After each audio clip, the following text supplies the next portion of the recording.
Shabbat Shalom aan elkeen van julle. Ons groet julle in die wonderlike naam van Jesus Christus, of Yeshua ons Messias. En wat 'n absolute voorreg is dit nou vanoggend om van my en Natasha se kant af om weer saam met julle te mag kuier op hierdie wonderlike, mooi, heerlike Sabbatsoggend.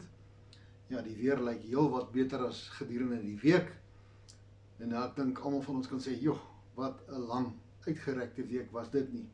Ja, my week het laasweek Sondag begin en ja, het gistermiddag baie laat eers weer einde gekry. En joh, ek kan net sê, ek is so bly, dit is Sabbatsoggend, tyd vir my om saam met die Here te kan kuier en in sy teenwoordigheid te wees. En ons moet vir mekaar kan sê, wat 'n groot God dien ons nie, wat 'n wonderlike God dien ons nie. 'n God wat daaraan gedink het in die begin van tyd, dat ons rus nodig het, wat daaraan gedink het dat ons tyd nodig het om saam met hom te wees. En ons sien hierdie wonderlike God van ons, wat die begeerte gehad het van die begin van tyd af, om saam met sy mens te wandel, van dag tot dag. En ja, nou gaan jy vir my sê, ja, maar hoekom net op die Sabbat? Nee, die Here is maandagmôre ook daar. Hy is dinsdagmôre daar, hy is woensdagmôre daar. En elke oomblik wat jy hom aanroep, is hy daar, hy is teenwoordig, hy luister na jou. Maar hierdie dag het hy eenkant gesit vir my en vir jou, om te kan rus, om rustig te wees, om weer te kan refresh, te restart, te reboot, nee Natasha, om net weer in die teenwoordigheid van die Here te kom, dat hy ons net weer 'n bietjie troos en weer aanmoedig en weer voed, sodat ons sterk kan wees vir die volgende week wat voor lê. Nou ja, daar is nie my boodskap nie, maar voordat ons volgende begin, gaan ek vir jou so lank 'n prentjie opsit, en ek vra dat jy so lank kyk, en sal wonder waaroor gaan ek en jy vanoggend gesels, maar voordat ons dit doen, kom ons nooi eers ons meester uit, om saam met ons te wees, om by ons te wees. Abba Vader, vanoggend nooi ons U uit, as ons eregas. Here, ons wil amper sê, ons moet 'n staande ovasie vir U gee, omdat U in ons teenwoordigheid is. Here, dat U, die heilige God, die God van Abraham, Isak en Jakob, dat U nie te groot is, en nie te ver is, om vanoggend in ons midde te wees, om by ons te wees, in ons harte te wees. Here, ons eer en ons dankie, Here, dat U elke hoek en draai en kant van ons lewens ken. Ons prys U, ons vereer U, ons verheerlik U, Here, dat U so goed is. Ons eer en ons dankie daarvoor, in Jesus naam. Amen. Volgende kom die vraag, en toe ons nou in die week daaroor gesels het ek al reeds hierdie boodskap neergesit, en dit was toe nou vir my baie lekker, woensdag aand, toe Pastoor Emile ook hieroor gesels, dis nou maar net vir my 'n bevestiging, dat dit wat ek oor wil gesels, dit daarom in lyn is met wat die Here besig is om te bewerk in ons harte. En ons het gesels oor, is daar iets wat tussen my en God kan kom staan? My vraag wat ek vanoggend stel, wat kan tussen my en my God kom? Wat kan tussen my en my God kom? En ek seker baie mense gaan dadelik sê, nee, niks. Daar is niks nie. Jy's reg, daar is skrifgedeelte, en julle kan onthou, dat in Romeine is dit opgeskryf, dat daar niks is wat tussen my en God kan kom nie. En niks sy liefde vir ons kan verander nie. Maar ek wil vir jou volgens sê, nie dat ek die Bybel ongeldig kom verklaar, of iets anders wil sê wat in die woord van die Here is nie. En terwyl ons daarmee besig is, moet ek vir jou sê, hierdie is my woord van God. Dit is 'n 1933 Bybel, dit is die woord van God waarin ek vashou. Nou ja, ek weet, baie van ons het 'n nuwe vertaling, en dit is goed so, ten minste het jy 'n Bybel. Maar ek wil vir jou sê, dat hierdie woord van God al getoets is, duisende kere, oor en oor getoets is. Inteendeel, Dr. Rian het vir ons gewys, woensdag aand, dat hierdie gedeelte wat Paulus geskryf het, terwyl hy gesê het, geen hoogte, geen diepte, geen niks, geen magte of enige iets kan tussen my en God kom staan nie, het hy dit gaan uithaal uit Psalms uit, dat Dawid het hierdie ding geskryf met 'n vraagteken, en Paulus kom en hy beantwoord dit, dat daar niks is wat tussen my en God kan kom staan nie. Maar ek wil vir jou sê, daar is 'n sekere dimensie van ons, en is dit 'n dimensie wat God nie ken nie? Nee, Natasja, God ken alles van ons, maar daar is 'n dimensie van ons wat probleme veroorsaak. En ek het vanoggend 3 dinge uitgelig. Kom ons kyk gou na 'n skrifgedeelte wat ek my sleutelskrifgedeelte kom uit Johannes 21 uit. Almal wat die Bybel ken sal weet dat hierdie is 'n skrifgedeelte waar die Here Jesus Christus vir Petrus iets vra. Dit het gebeur nadat Christus gekruisig het, nadat hy opgestaan het. Is hy besig om saam met sy disippels te wees, en hy sê hierso, toe hulle dan klaar was met die môreete, vra Jesus vir Simon Petrus, Simon, seun van Jona, het jy my waarlik lief meer as hulle hier? Nou jy kan ook nou al sê, dat in jou gees, het die Here vir jou hierdie vraag gevra, het die Here vir jou gevra, het jy my regtig lief? En wanneer hy hierdie vraag vra, dan is ons almal soos daardie skare wat vanmiddag daar gaan wees, terwyl die bokke wen teenoor Engeland, daai skare wat uitroep en bly is en opgewonde is, gaan jy saam met my kan uitroep en sê, ja Here, daar is niks wat kan staan tussen my en u nie, ek en u is een, u is in my en u leef deur my. Ek weet dat ons hierdie goed sê, maar wanneer die Here vir jou hierdie vraag vra, moet jy weet dat daar sekere uitdagings gaan kom, dat daar sekere dinge gaan wees wat moet gaan gebeur, en dit is nie dat God iets van ons nie ken nie, Natasha. Dit is nie dat die Here wonder oor of wat is in ons harte aan die gang of in ons gedagtes nie. Die Here ken alles van my en vir jou. Hy weet presies waarna kan jy dink. Hy weet wat ons begeer. Hy weet waarna ons mik. Maar hy het nodig om my by jou daardie punt uit te bring om vir jou te wys wat is verkeerd. Wat staan tussen jou en hom? Wat is dit? Want daar is sekere plekke waar die Here nie gaan nie. Die Here gaan nie saam met jou in sonde ingaan nie. Die Here gaan nie jou sonde vir jou regverdig nie. Die Here gaan nie toelaat dat jy van hom 'n mokkerie maak nie. Die Here, my God, sal nie toelaat dat jy 'n bespotting van hom maak nie. En nie dat ek sê ons doen dit nie. Kom ons gaan kyk mooi na wat besig is om te gebeur. Toe ek hierdie skrifgedeelte of hierdie vraag gevra het, het God ons lief? Het ek aan baie skrifgedeeltes gedink wat ek graag wou neersit, Natasha. En die enigste een wat vasgestaan het bo almal uit, is 'n internasionale ene, dit is een wat al soveel keer gebruik is, en ons almal ken hom teen die tyd, en dis Johannes 3 vers 16, en hy sê die volgende, want so lief het God die wêreld gehad, dat hy sy eniggebore seun gegee het, sodat elkeen wat in hom glo, nie verlore mag gaan nie, maar die ewige lewe kan hê. Almal wat in hom glo, nie verlore mag gaan nie. Maar, nou kom ons by die teendeel van daai vraag, het ek God lief? En jy gaan 'n volgende van my sê, ja, ek het die Here lief.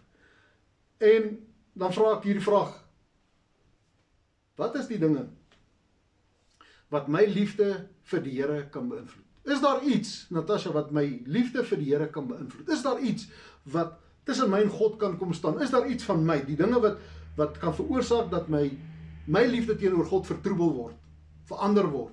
Of dat daar 'n skeiding kom tussen my en God, dat ek nie meer die Here hoor nie, dat die Here ver is van my af, of dit voel asof hy ver is van my af. Kom ons gaan kyk na hierdie goeders. Die eerste ene wat ek uitlig is beproewinge sonder vertroue. Nou, die klein ou prentjie daaronder, ek weet nie of julle hom kan sien nie, die enetjie hierso is daardie manne wat in die vuurhoond gegooi was. Kan julle daardie storie onthou in die Ou Testament? Sonder om te blik of te bloos, Natasha, sê hulle, nee, ons sal nie buig voor hierdie valse God nie. Hulle sal nie, en wat gebeur? Hulle word in die vuuroond, inteendeel, die vuuroond word warmer gemaak, sodat die soldate of die manne wat daar by die oond staan, verbrand word. En terwyl hulle in hierdie oond ingaan, brand hulle nie. Maar hulle sien 'n ekstra persoon, 'n vierde persoon by hulle, saam met hulle in die oond. En terwyl hulle uitkom, het hulle nie eens na vuur geryk nie. Dit het altyd my verwonder. Jy weet, baie keer as jy, wel ek het nou hierdie week nou gesien, as hulle die tyres brand en die goed brand, jy is nog nie eens naby aan daai plek nie, dan stink jou klere al klaar na daai vuur. Is dit nie so nie? Die woord van die Here verklaar my dat hulle nie eens na vuur geryk nie. Hoe wonderlik is hierdie geding? Beproewing sonder vertroue. En hierdie beproewing is nie dat jy God beproef vir die Here gevra het vir R1 miljoen en nou het hy nie vir jou gegee nie. Beproewinge sonder vertrou. Die Here bring jou by 'n gedeelte in jou lewe of by 'n plek waar jy tekort skiet en hy wil graag vir jou iets wys, maar jy vertrou nie die Here genoeg om deur te gaan nie. Matteus 19 vers 21 sê die volgende: Jesus antwoord hom: as jy volmaak wil wees, gaan verkoop al jou goed en gee dit aan die armes en jy sal 'n skat in die hemel hê.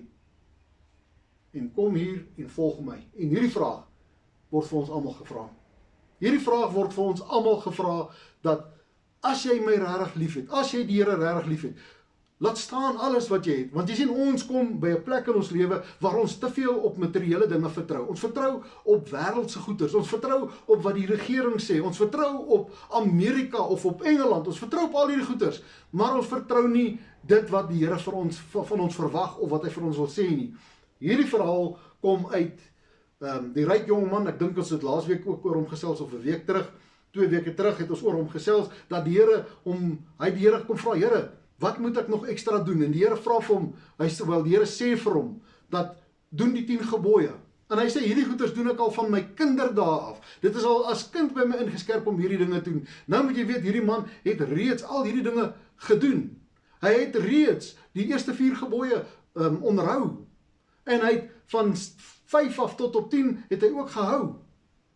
Maar om volmaak te wees, vra die Here vir hom, want hierdie was 'n ryk man. Julle kan dit maar gaan lees. Was 'n ryk man en die Here verwag van hom, gaan verkoop al jou goeders. Gee die geld vir die armes. Dan kom jy hier en volg my. 'n beproewing wat die Here na sy lewe toe gebring het, en hy kon nie dit doen nie. Hoekom? Want hy het meer waarde geheg, hy het meer vertrou in sy geld gehad, in dit wat hy is en wie hy is. En dit het skeiding tussen hom en die Here gebring. Want daar gee die Here vir hom 'n waarlike groot opinie, of nie opinie nie, opportunity, groot geleentheid, 'n verskriklike groot geleentheid, om die God, die Jahwe, die Elohim te mag leer ken, en in hom te wandel, en saam met hom te wandel. En hy sê nee, hy draai om en loop weg. En die Here het nie agter hom aangeloop en sê, hoor hierso, hier's opsie nommer 2, ek het vergeet om vir jou te sê, hier's opsie nommer 2 nie, of hier's opsie nommer soveel nie. Die Here het hom laat gaan. Hoekom? Beproewing, geloof sonder die werke is niks. Dis dood. Daar is nie iets soos daai nie. So baie van ons kom by hierdie beproewinge, en dan verstaan ons nie hoekom bring die Here ons by hierdie ding uit nie. Hoe wil die Here dit van my? Die Here kan nie dit van my. Ek sal alles doen vir die Here, maar net nie dit nie. Ek sal alles vir die Here doen, maar net nie dit nie. En dan kom daar 'n skeiding tussen jou en die Here. Want die Here gaan aanbeweeg, en jy gaan stil staan. En jy gaan wonder, hoekom hoor ek hom nie meer nie? Hoekom ervaar ek hom nie meer nie? Hoekom het ek nie meer sy salwing in my lewe nie? Hoekom is daar teëspoed? Nou ja, ons gaan na die volgende punt toe. Die ander skrifgedeelte wat ek nou sien, ek het nou vergeet, is, maar die jongman, ek het het nou klaar gesê, hy het omgedraai en weggeloop, omdat hy ryk was. Nou die volgende een is, hierdie het ons ook al oor gepraat, 'n paar keer, en ek wil nie op hierdie stilstaan nie, daar is een wat ek Natasha wil graag by uitkom, die laaste ene. Hierdie ene is afleidings. Nou, hierdie skrifgedeelte, hierdie blommetjie wat daaronder is, nie 'n mooi blommetjie, dis dussels.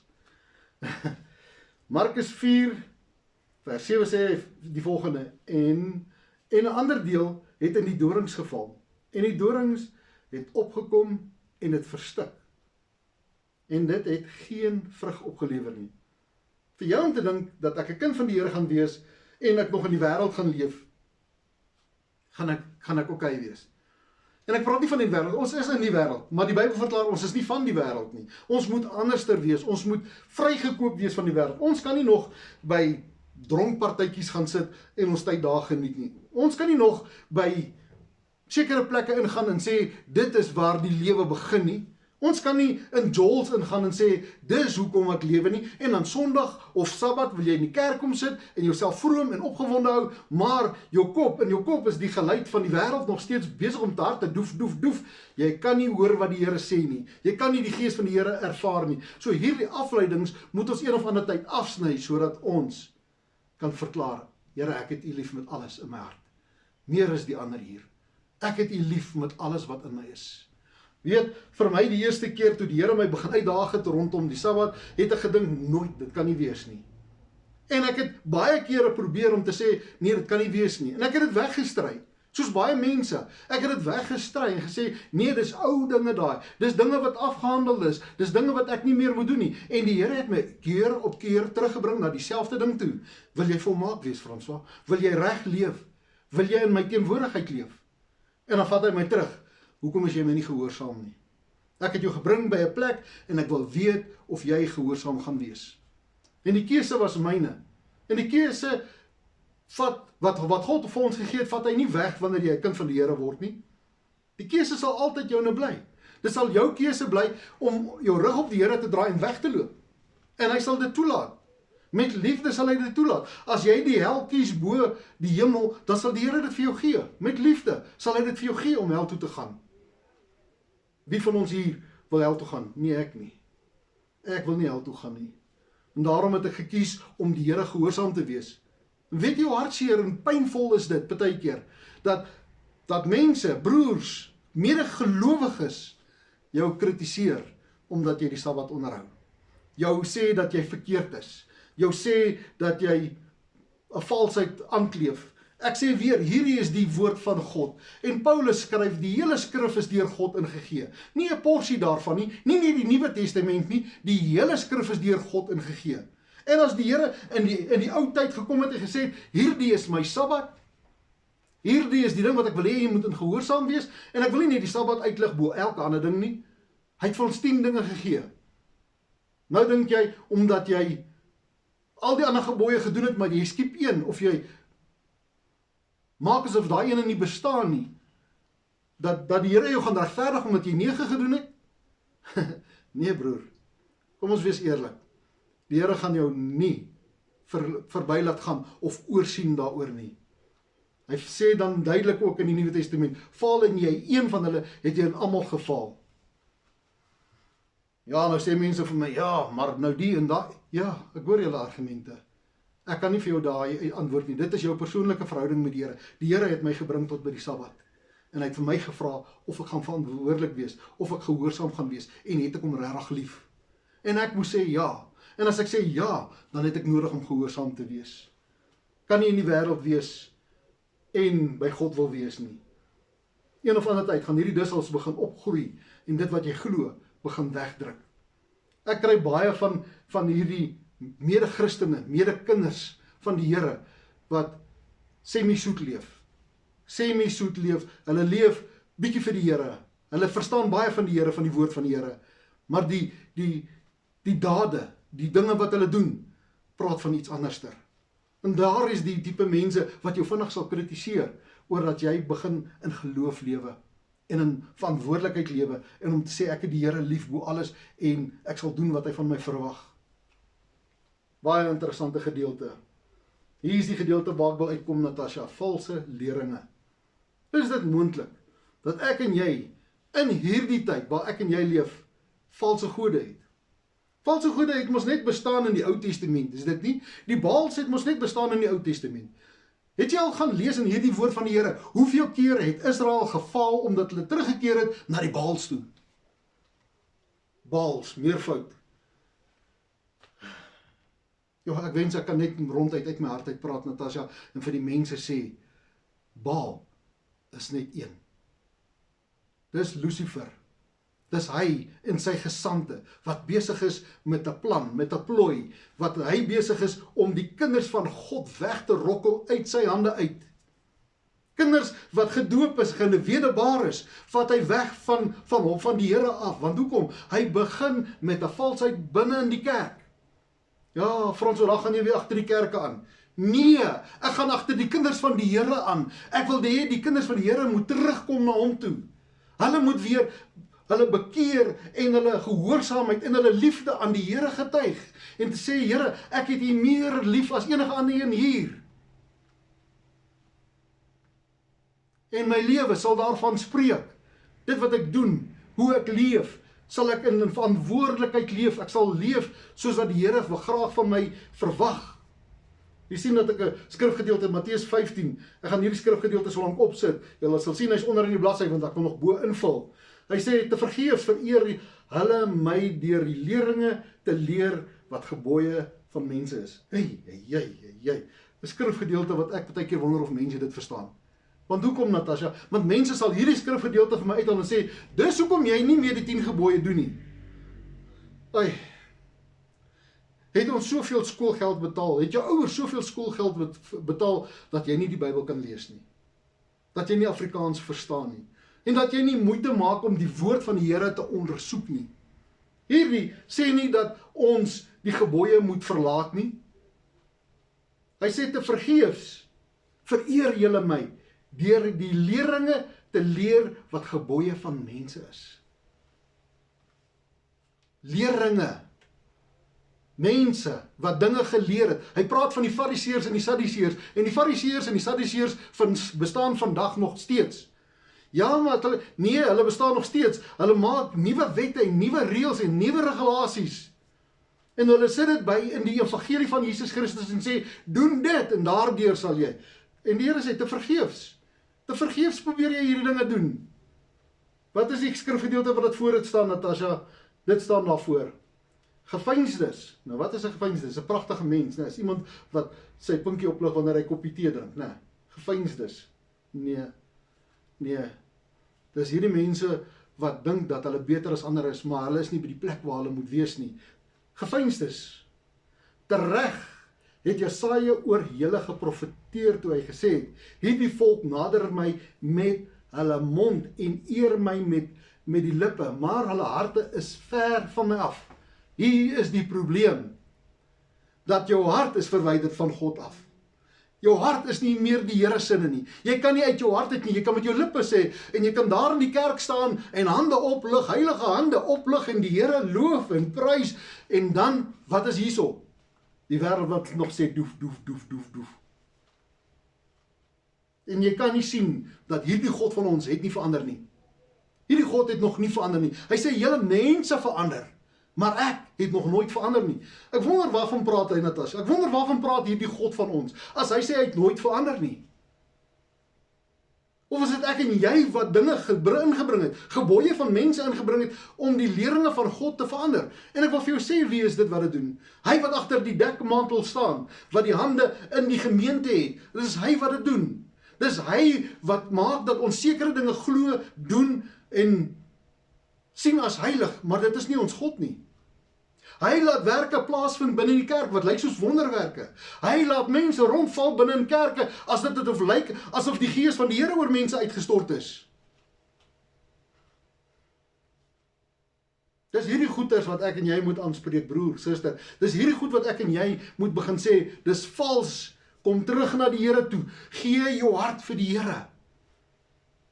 Ek sal nie verbaas wees as jy by die Here gaan stil staan en hy vir jou sê, leef soos wat ek wil hê jy moet leef nie. En ek sal nie verbaas wees as die Here hierdie 10 gebooie in jou hart vir jou begin opbring en vir jou sê, wees getrou aan dit nie. Ek sal nie verbaas wees as die Here jou na Daniël se skrywe toe vat en vir jou sê, hier het 'n probleem plaasgevind, Daniël het ons gewaarsku, dat hulle tye en gebooie sal verander nie. Wat se tye, Natasha? Die tye van die Here. Hoe tyd waargeneem word. Ons neem tyd waar, Natasha, om te sê, dis 12 uur middag, en 12 uur in die aand, en dan begin 'n nuwe dag. Die Here het dit nooit so ingestel nie. Ons as mense het dit verander. Ons as mense het dae en tye begin waarneem, wat die Here nie vir ons gesê het nie. Die naam van maande, die naam van die dag van die week, alles invloed van die wêreld af. Nie my God nie, van die wêreld af. Ons kan nie by Paastye uitkom nie, ons kan nie Paasfees geniet nie, want ons almal is besig om te stry oor wat is reg en wat is verkeerd. Verklaar dit die liefde van my Here? Is ons op die regte plek waar die gees van die Here besig is om in ons te werk, om te wil te werk na sy welbehae? Of is ons almal net besig om ons eie dingetjies te doen? Soek ons die Here reg? Het ons die Here lief? Is daar iets wat 'n skeiding te kan bring tussen my en God? Ja, daar is. Hier is 3 goeters. As die Here jou wil bring by die plek om vir jou te wys wat is verkeerd en jy sê, ek weier, ek sal nie. Net soos daardie ryk man, omdraai, wegloop. Die Here gaan nie agter jou aanloop nie, broer, suster. Met liefde gaan hy vir jou gee wat jy waarna jy soek. Afleiding. As dit vir jou lekkerder is om in die wêreld te leef, weet dat jy nie gaan progress, dat jy nie vorentoe gaan met die Here nie. Want hierdie wêreld gaan soos daardie dussels alles begin uitdruk. Sodat daar niks geloof in jou meer oor is nie. Al wat jy gaan oor hê is kennis van die woord van die Here. Maar die gees van die Here gaan nie in jou leef nie. Laaste ding, die valse leringe. Hoe raak ek ontslaaf van dit? Ek wil vir jou sê, gaan na jou binnekamer toe. Maak die deur toe. Begin bid daar in jou binnekamer terwyl jy alleen is, terwyl die kerk nie daar is nie. Die broer en daardie suster nie daar is nie. Begin daar bid en sê, Here, ek is verward. Ek weet nie meer wat is reg nie, maar ek weet dat ek uit my hart uit my liefde teenoor U wil verklaar. en dat ek in u en u in my moet kom leef. En ek kan vir jou 'n waarborg gee. 'n waarborg gee dat die Here gaan jou antwoord. Ja, maar ek het 2-3 dae. Broer, suster, jou lewe is ver belangriker as 2-3 dae. Jou lewe is ver belangriker as om net 'n kort tydjie te wil vas. Vas tot jy gehoor het. Vas totdat die Here jou antwoord. Ek weet daar was 'n tyd toe daar sekere dinge vir my gesê was, toe ek in die Bybelkollege was ek so verward geweest. Ek weet nie meer wat is reg nie. Die kerk sê so, die mense sê so. Ek weet nie meer wat is korrek nie. En ek moes, ek het alleen in my binnekamer, in die studeerkamer gaan sit, die deur toegestoot en gesê, Here, ek weet nie. Help u my. En ek sit nou maar 'n tyd daaraan, ek dink dit was 2 weke geweest, 14 dae, want daarna het die Here vir my gesê, staan op, ek wil vir jou wys. En weet jy waar die Here vir my gewys? Hier binne. Beide Ou Testament, Nuwe Testament, het die Here my begin antwoord. En vandag is ek bly. Ek was bly, of wil nie was nie, ek is bly dat daar 'n basie winter in my lewe was wat vir my dinge kom wys het in die woord van die Here. Ek is bly vandag dat daar 'n Tannie Naomi Berg was wat in my lewe kom stil staan het en vir my gesê het, kyk hierna. En dis nie hulle nie, dis die Gees van die Here wat deur hulle gekom het om my oë oop te maak om te wys. Het jy my meer lief as die ander hier? En die Here het my by daardie beproewinge gebring waar ek gehoorsaam moes wees, sodat ek kan word soos wat hy wil hê ek moet wees. Daar was 'n tyd gewees waar ek moes sê, die wêreld buite. Ek kan nie tussen die dissels en dorings die Here gaan aanbid nie. Ek het nodig om die tyd uit te koop saam met die Here. En elke valse lering af te sweer en te sê ek sal nie meer aan vashou nie. Maar ek hou vas aan my God, aan my Jahweh, aan my Elohim, my Skepper, my Here. Die een wat die Alfa, die Omega is, die ek is. Hy het my verlos en my vrygekoop van alle sonde en ongeregtigheid. Ek leef vir hom. En ek hoop dat jy ook vandag die behoefte, die begeerte het om te sê, Here, ek wil in u leef, met u leef. En dat jy ook sal verklaar, Here, ek het u meer lief as almal hier. En wanneer die Here jou by daardie plek begin vat om die wêreld uit te sluit, dat jy gehoorsaam sal wees. En dat jy die valse leringe sal sien en dit sal begin afsny, sodat jy volmaak en rein en heilig voor die Here kan leef. Ja, ons is mens, ons is maar net mens, soos baie mense sê. En ons maak foute, dit is so. Maar my God is getrou en regverdig. Hy sien ons, hy ken ons. En hy verlos ons en hy lei ons. En daarmee gaan ek groet. Ek hoop u het 'n fantastiese week volgende week. Ek hoop dat die uitdagings wat die bose vir jou beplan het, dat ons dit kan bestraf vandag in Jesus naam. Dat dit gebind sal wees, want wat die woord vir ons verklaar, is dat wat ons hier op aarde bind, sal ook in die hemel gebonde wees. Ons bind daar die werk. Mag jy vryheid en voluit ervaar in die Here, en as daar uitdagings kom, dat die Here, die Gees van die Here in jou so hard sal praat, dat jy sal presies weet wat om te doen, elke sekond, elke oomblik. En daarmee groet ek jou, in die wonderlike naam van ons Koning Jesus en ons Meester. Kom ons bid saam. Aba Vader, dankie vir hierdie woorde. Dankie dat u my seën. Ek loof en ek prys u vir u genade. Dankie Here dat u gee wat ek nodig het elke dag en elke oomblik. Ek eer u daarvoor in Jesus naam. Amen. Nou geliefdes, Woensdag aand kom ons weer by mekaar. As jy deel wil wees, stuur jou naam en jou nommer na ons toe. Ek sit jou op die groepie by. Iemand het my gevra laasweek, dit was vir my so groot voorreg gewees. Baie groot vriend van my, 'n mede-kollega, my skofbevelvoerder toe ek nog in die Verdien was, het my gesê, hy wil graag so 'n bietjie weer met my gesels en dat hy die boodskappe geniet. En baie dankie en I feel humbled